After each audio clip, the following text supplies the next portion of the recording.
Welcome to Secrets from the Saddle podcast. I'm Sylvie, your host, fellow cyclist, bike club founder, cycling coach, bike race junkie, just truly super passionate about cycling. My journey with cycling started 20 years ago when I opened a spin studio, started a women's race team, and founded a women's only cycling club called Cycle Fit Chicks. I'm super thrilled to reveal all aspects that make the world of cycling operate. I'm so excited to be able to bring you interesting people from around the world, pro cyclists, recreational cyclists, coaches, event organizers, bike shop owners, everything and everyone you need to know or ever wondered about when it comes to cycling. I know you'll enjoy this episode.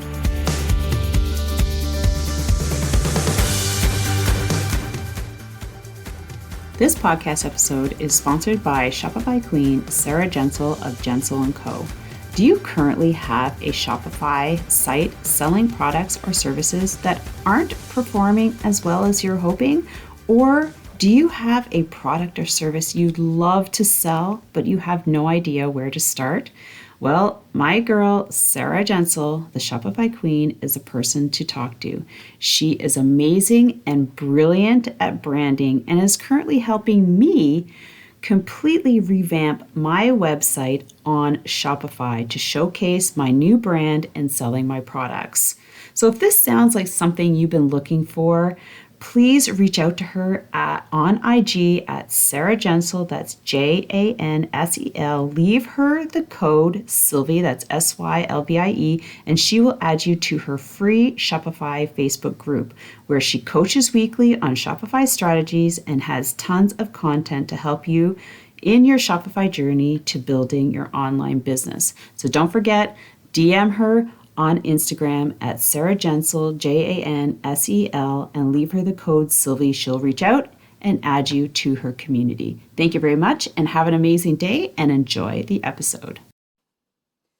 Hey friends, welcome back to another episode of Secrets from the Saddle, All Things Cycling podcast. And I wanted to share with you today what I've been doing training-wise to help me get to the level that I'm racing at right now at the age of 51. Now, this weekend, when you hear this podcast on Friday or today, like I'm recording it on Tuesday, I will be in Michigan for Coast to Coast. So I'm going to do the 100 miler, which is 150 kilometers gravel race.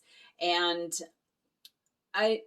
I want to share with you kind of the process and the sequence that I've been doing to train for this, because it's not about hammering out the kilometers. It's not about racing every weekend.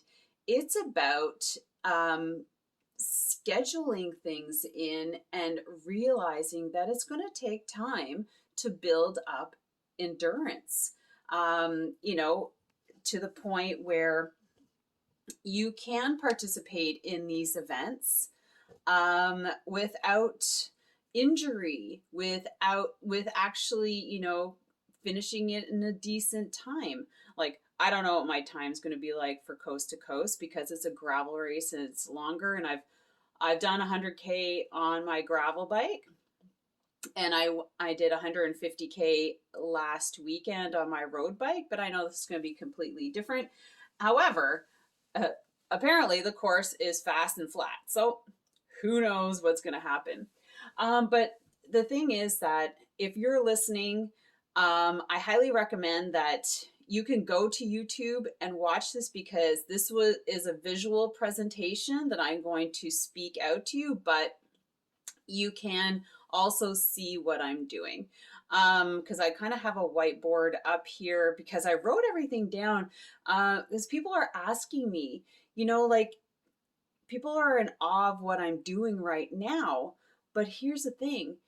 A lot of people don't know what I have been doing. And that's the whole thing. It's that 10,000 hours. It's that four years of preparation and focus and skill development and strength, power, and speed that, like a lot of people don't think about. They're just like looking at you right in the now and going, oh my God, you're so amazing. How could you be doing all that? And and that's why I started putting a timeline together as per how I started getting myself conditioned, because it is important to me. I'm 51. I have I want to do some really cool events, not necessarily racing, but let's face it, every event is a race. It's timed, it's a race. They have podiums. Let's not, fool ourselves here. But some of us go in with expectations. Some of us go in with just the sheer, like, you want to experience it and have a great time and finish. And I mean, that's where I'm coming to, but I also have, you know, a little plan inside my head as per, how I'd like this to pan out, right? And that's what I just, so anyways, I want to share this with you. You like my Wonder Woman? Gotta have some inspiration there. Got my Wonder Woman and the dinosaur and my kids and my family. So here it goes. Now I'm going to go back to 2020, which is kind of like the shift in my summer. It's also the pandemic, the start of the pandemic, and it's also the time where a lot of my club mates, so I have a women's cycling club, Cycle Fit Chicks, started getting on Swift. It was not that winter, but the winter of 2021. But the summer of the year of 2020, you'll notice that the 16 weeks, and I'm just going to give you a little bit of a close up here before we get started, right here. So if you want to screenshot that just for, yourself, because it is kind of important that you recognize that things take time to develop. If you just get into cycling, you want to achieve all these things, it's not going to happen. Not without being burnt out and injury and things like that. So 2020, pinnacle year, the year of COVID. Also, the year I started strength training 5 times a week, even through the summer. And then I finally realized this wasn't a good idea because I was basically exhausted on the Saturdays when I went to group ride. So this was like a learning year, and it was a great year because I got really into the best shape of my life. So that was, I was 49. So yeah, so here I am, 51, yeah, for 49. And so I was strength training, riding consistently, and also this is where we rode our first 100 kilometers, but it happened in July. So it was very late in the season. Not that late, it's mid-season, which is kind of, where everybody is building themselves up to that time. I was not on Swift. Very few of us were on Swift at that time.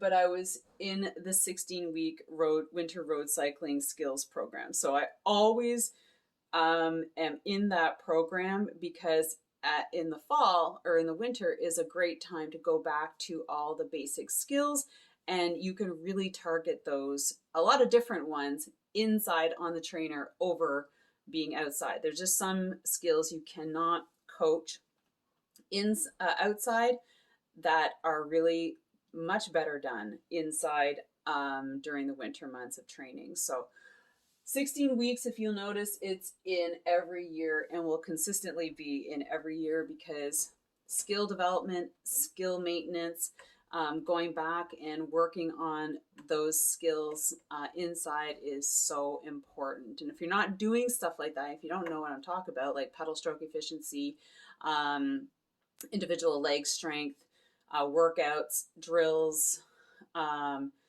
intervals on a regular basis, things like that, really proper hill climbing techniques, things like that. Sometimes you just cannot facilitate outside. Okay, so summer of 2020, my first 100 kilometers was in July.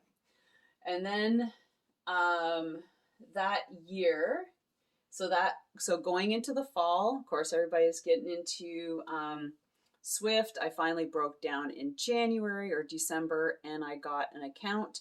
I did not have a power trainer of any sort. I had a trainer, I had rollers, and I opted to go and purchase the power pedals because it made more sense for me, because I could use them year round and I could use them on any bike and on any trainer.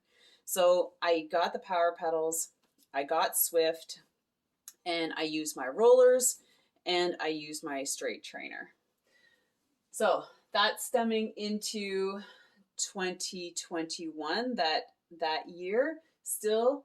So I joined Swift. I was still in the 16-week program, which I coach, and it's regular. Like I said, it's like every year. I've been coaching this for like 16, 17 years. I can't remember. And then I made myself a schedule of 6 hours, just 6 hours a week on the bike.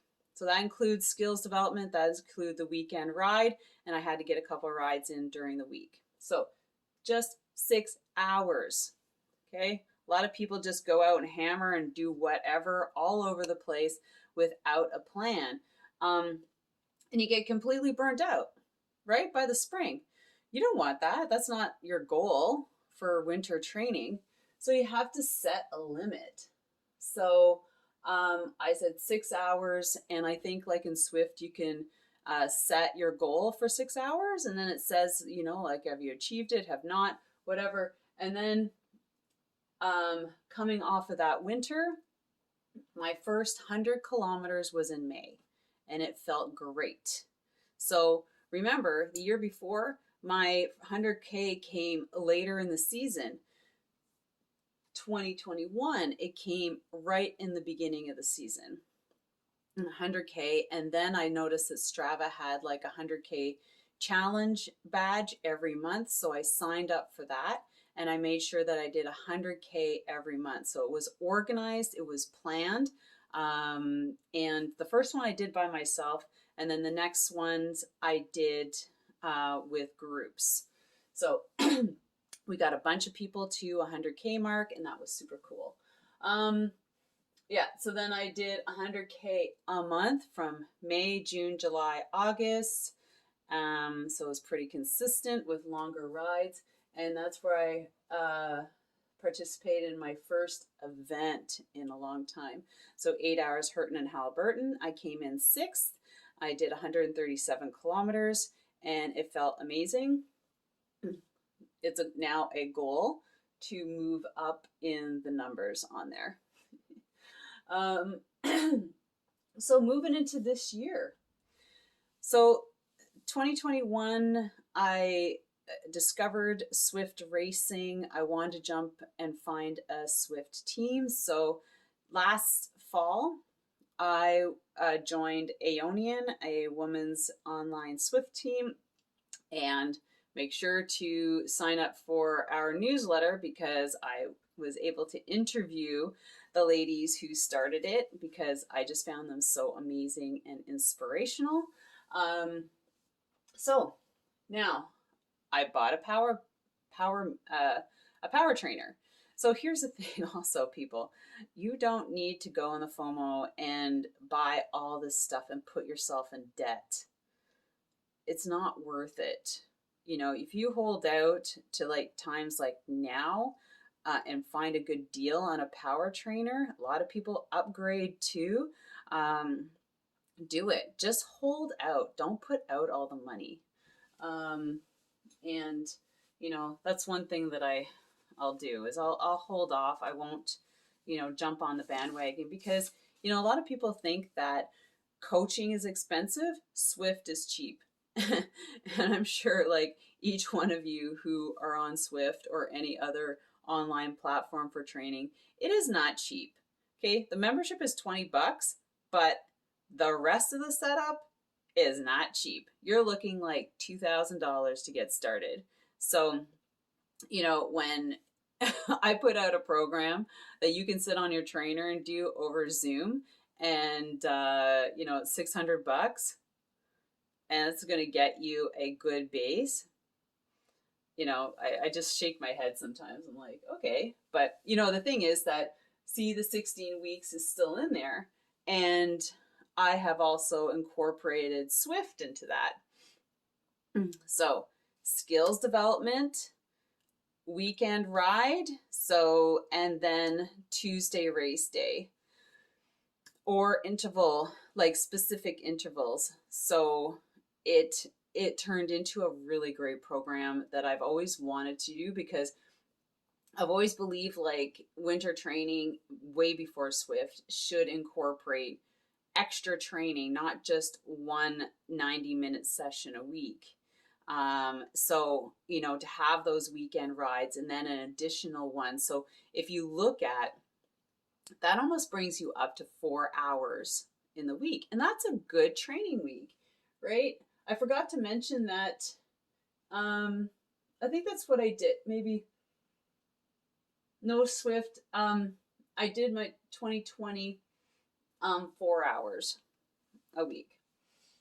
And so I added some extra stuff on my rollers and things like that. So back to 2022. So last winter, I joined the race team.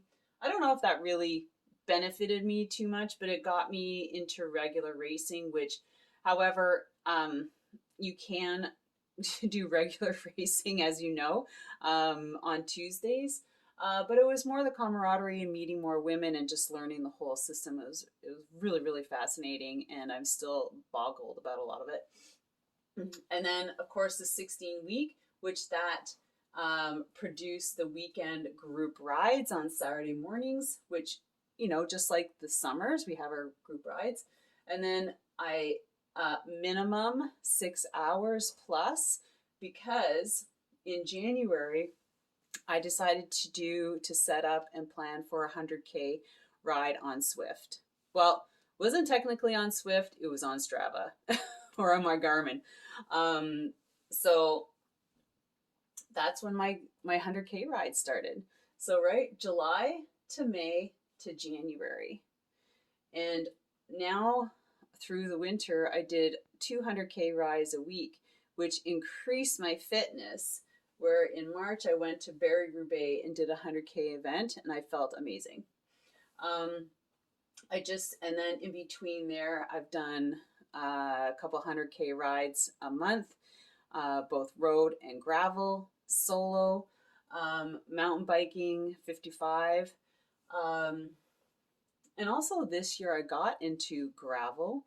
I got back into mountain biking, and I have my road. So I'm doing 3 different types of riding. Plus, I am still working out strength training 3 times a week. Plus, I've added yoga 2 times a week this year, which is really helping my body stay strong. And we have to think about these things. I mean, I'm not even talking nutrition. Nutrition is a whole other gamut that I work very closely, and I always make sure that it's on par as much as possible. But so June, I just finished the 2-day ride to conquer cancer. Total 270 kilometers, so 159 one day and 116 the other. So now I know that I'm capable of doing a century ride, right? So 150 kilometers. Now, this weekend, which now when you're hearing this, I'll be in Michigan at Lexington and participating in the 100-mile gravel race. So that is my big challenge, is that 150 gravel. Okay. And then in July, there's a Reggie Ramble, which is 130. Then I'm back for September, kind of to finish off the season with the 8 hours of Hurton and Halliburton, which, remember, last year I finished 6th. I did 5 laps. The winners did 7.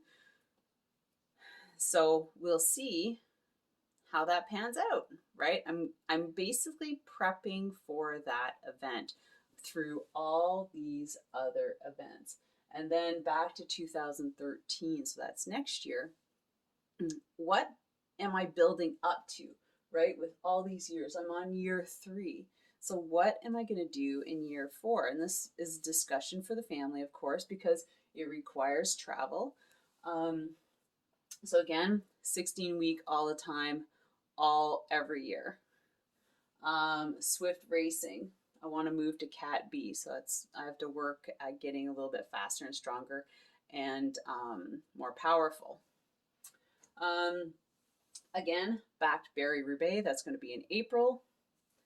I'd really like to do Unbound, and we've seen a lot of things on that. That's up there along with Leadville. So Unbound is in June, Leadville is in August, and then Hurton is in September. So, and then there's the Ride to Conquer Cancer that's in between there. So, so what I want, I don't mean to like try and impress you with what I'm doing, but what I want to impress upon you is the fact that it takes time to build up to things like this. And I don't know how people just decide to do Ironmans without building up to an Ironman. It boggles my mind going from no fitness to like 20 hours a week of fitness, 3 sports that you not even, maybe you're good in one, maybe you're not good in any. You don't know how to ride a bike, don't know how to swim. And, how smart is it? I'm not knocking it, but I think, putting together a plan, you've got many, many years to build up and build yourself up properly, in a healthy way to really be able to excel and excel well without like injury and setbacks and divorce. And you know what I mean? Like, get the family involved, do other stuff other than, it's great to, and I look at this and I'm like, it's great to fill up, a calendar full of events, but you have to put life in there too. And I'm looking at that, like, maybe I might leave Leadville to, or Unbound to, 2024, because it's really close. They're like, these two are close back to back. So, is that right for the family? Maybe we love to travel together to Kansas for that. And this is just in Toronto. I can do one day, I can do 2 days, I can just do 100K. But Leadville is a big one. Leadville is a commitment because you have to pay for it, get into a lottery, and when you're accepted, like, you have to go, right? And then 8 hours is just a fun one. Maybe it won't, maybe it will happen. But putting things down like this and then going and seeing if it meshes with your family and seeing, because I would love to make this like family event. I know, like, I get it. Like, when it comes to racing and family outings or trips, it doesn't mesh, because I mean, you are kidding yourself, because literally, if you're the racer, you know what you're like before the race. You don't want to talk to anybody. You're preparing yourself. You're getting everything ready. You're in the zone. And then after, you're a mess, literally. So how much fun are you? However, we pick these races because they're events and they bring us to great locations. And if you can make it something that can be fun around it, like this year, I told my husband, I said, I want the family there, because during the day while I'm participating, there's like so many things you could do. There's a wolf reserve. There's a rehabilitation for wolves, like just around the corner. It's on lakes. It's a great camping area. They're supposed to have like a village this year, so I'm thinking it's going to be a great event. And I know that I wasn't like wrecked after that event last year, where you know, like Unbound, that like I saw people in there. I would be wrecked after that. Leadville probably wrecked too. Um, but who knows? We'll see what I'm like after Coast to Coast. That is a really good indicator, because here's the thing. As an aging athlete, and please go and watch Joe Friel's 3-part series on aging athletes in the episodes, we need to take more recovery. And that recovery, like after last weekend at Ride a Conquer Cancer, the 2 days back to back, I was literally wrecked for one day. Well, I traveled home like the Sunday night, but Monday I was a wreck. Tuesday, getting a little bit better. Wednesday, a little bit better. Thursday, feeling like a normal person. But that was a back-to-back event, right, with driving. So it's hard to say like how the body's going to respond, because we have to really consider that and respect that. So I did a lot of sleeping, a lot of eating, and boosting my immune system. So things, and we can't ignore this. It's great to have a race calendar, but you have to figure out if your body can handle it. Like ladies over 40, over 50, men, I'm more talking to the ladies. Younger, yeah, we could go back to back. I raced until I was like 45, and things were good. I think after that was kind of like, things started changing. So put things down. Is it realistic? Are you right now where I was in 2020? If you are, that's okay, right? But plan it accordingly. Like, set yourself up for those little milestones of achievements where you are always moving yourself forward and looking for the next thing that's going to take you to the next level. Don't try and go from this level to, year 4 without the in-between steps. It's kind of like a math problem, right? Your teacher tells you to put down all the steps in the math problem. Don't skip from the equation to the answer, because in between you could be having a mistake, you don't know where it is, right? I tell my son this all the time, my kids. You have to put down everything, and this is everything. Work your way. You don't need to. We're not going to the Olympics. We're not, make it achievable and attainable for you as a person, for your body, for your family, and you will succeed. Yeah, what if it takes 4 years? Who cares? We got time. Like, we got time. Lots of time. Time to take, smell the roses and enjoy life while setting goals. And that's important. And I also want to say that if you're in a partnership, it's really important to encourage your partner to set goals too. He or she is not there to, take care of the kids for you all the time, right? It's not about you.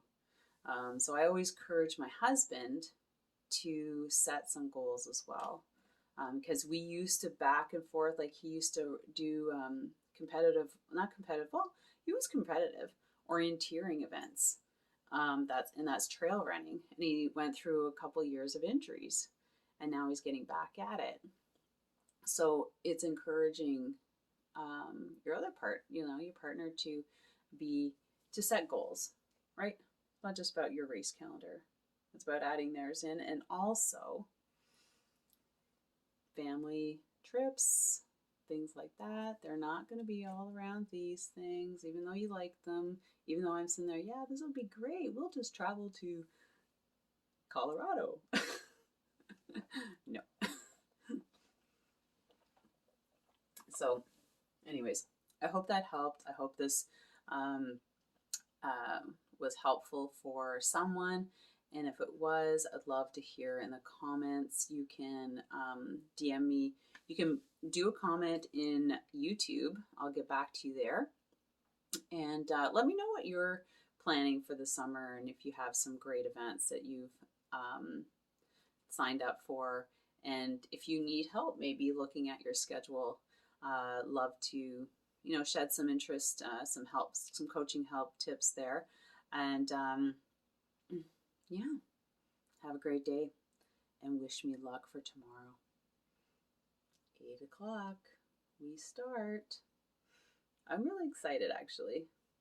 So with that, thanks a lot, everybody. Have an amazing day. And don't forget to sign up for our cycling newsletter where, it comes out weekly and it showcases the podcast episodes from the previous week, plus some cycling tips for you from me. So links in the description, and also, I guess I will. See you later. Have an amazing day. Thank you so much for spending this time with me on the Secrets from the Saddle podcast, learning more about sighting people, places, and things that make cycling such an exciting sport. I am so glad you stopped by today. Please leave me a review if you feel so moved to do so. I would love to hear your feedback. And if you could take 1 second to share this episode with someone you think would enjoy it, I would be forever grateful. Also, if you could please leave me a review if you feel so moved by going to iTunes and leaving me an honest thought and an honest comment, telling me what you think, and most importantly, tell me what you'd like to hear more of. It would really help me to bring more great, inspiring cycling stories to you. Until then, have an amazing day. Make sure you ride your bike. And don't forget to visit my YouTube channel if you'd like to see the full version of this podcast live.